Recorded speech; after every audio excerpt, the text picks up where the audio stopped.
ನಮಸ್ಕಾರ, ನಾನು ಸುಮಾ. ಮೃದುವಾಗಿ ಸಾಫ್ಟಾಗಿ ಈ ರೀತಿ ದೋಸೆ ಮಾಡೋದು ಯಾವ ರೀತಿ ಅಂತ ಹೇಳ್ಕೊಡ್ತಾ ಇದ್ದೀನಿ. ಅಕ್ಕಿ ನೆನೆಸೋದೇನು ಬೇಡ, ರುಬ್ಬೋದೇನು ಬೇಡ, ಹಾಗೆ ಯಾವ ರೀತಿ ಮಾಡೋದು ಅಂತ ತೋರಿಸ್ಕೊಡ್ತಾ ಇದ್ದೀನಿ. ಅಕ್ಕಿ ನೆನೆಸಿ ರುಬ್ಬೋದೇನು ಬೇಕಾಗಿರಲ್ಲ. ಈ 3 ಪದಾರ್ಥ ಇದ್ದರೆ ಸಾಕು. ಬೇಗನೆ 10 ನಿಮಿಷದಲ್ಲಿ ಬೇಕಾದರೂ ಸಹ ಮಾಡ್ಕೋಬೋದು. ಈ ದೋಸೆಯನ್ನು ಸಾಫ್ಟಾಗಿರುತ್ತೆ, ತುಂಬಾ ಚೆನ್ನಾಗಿರುತ್ತೆ. ಒಂದು ಸತಿ ಟ್ರೈ ಮಾಡಿ. ಅಕ್ಕಿ ನೆನೆಸಿಟ್ಟಿಲ್ಲ ಅಂದಾಗ ಈ ರೀತಿ ಮಾಡ್ಕೊಳ್ಳೋದ್ರಿಂದ ತುಂಬಾ ಚೆನ್ನಾಗಿರುತ್ತೆ, ಬೇಗನೂ ಆಗುತ್ತೆ.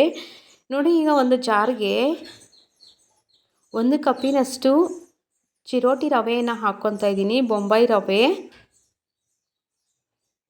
ಅದಕ್ಕೆ 1 ಕಪ್ಪಿನಷ್ಟು ಬರುಗು ಹಾಕ್ಕೊತಾ ಇದ್ದೀನಿ. ಅದೇ ಕಪ್ಪಲ್ಲಿ 1 ಕಪ್ಪಿನಷ್ಟು ಮೊಸರನ್ನ ಸೇರಿಸ್ಕೊತಾ ಇದ್ದೀನಿ.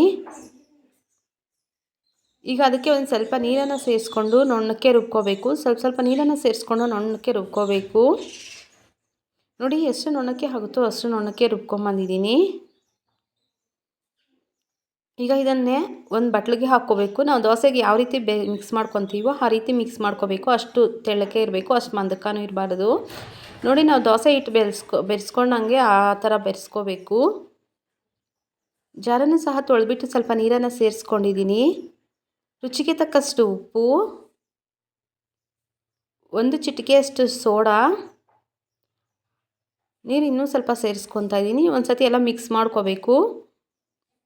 ನೋಡಿ, ಈಗ ಒಂದು ಸತಿ ಎಲ್ಲ ಮಿಕ್ಸ್ ಮಾಡಿಕೊಂಡು ಒಂದು 5 ನಿಮಿಷ ನೆನೆಸಿಟ್ಕೊಂಡ್ರೆ ಸಾಕು, ರೆಡಿ ಆಗುತ್ತೆ ದೋಸೆ ಹಿಟ್ಟು ಅನ್ನೋದು.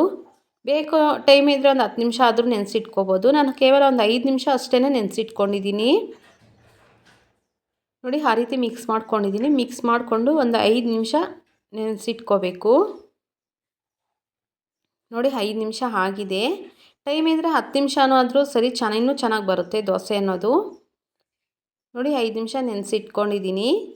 ಇವಾಗ ಹೆಂಚನ್ನು ಇಟ್ಕೊಂಡಿದ್ದೀನಿ ಸ್ಟವ್ ಮೇಲೆ. 1 ಚಮಚದಷ್ಟು ಎಣ್ಣೆಯನ್ನು ಹಾಕ್ಕೊಂಡಿದ್ದೀನಿ. ಅದ್ರ ಮೇಲೆ ಇವಾಗ ಎಷ್ಟು ತೆಳ್ಳಕ್ಕೆ ಆಗುತ್ತೋ ಅಷ್ಟು ತೆಳ್ಳಕ್ಕೆ ದೋಸೆಯನ್ನು ಹಾಕ್ಕೋಬೇಕು. ಮಾಮೂಲಿ ನಾವು ದೋಸೆ ಯಾವ ರೀತಿ ಹಾಕ್ತೀವಿ ಆ ರೀತಿ ಹಾಕ್ಕೋಬೇಕು. ನೋಡಿ, ಎರಡೂ ಕಡೆ ಸ್ವಲ್ಪ ಫ್ರೈ ಆಗೋವರೆಗೂ ಫ್ರೈ ಮಾಡ್ಕೋಬೇಕು, ಸ್ವಲ್ಪ ಎಣ್ಣೆ ಹಾಕ್ಕೊಂಡು.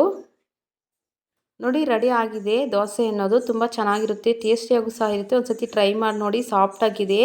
ಮಕ್ಕಳು ಅಷ್ಟೇ ಇಷ್ಟಪಟ್ಟು ತಿಂತಾರೆ. ದೋಸೆ ರೆಡಿ ಆಗಿದೆ. Thank you for the watching.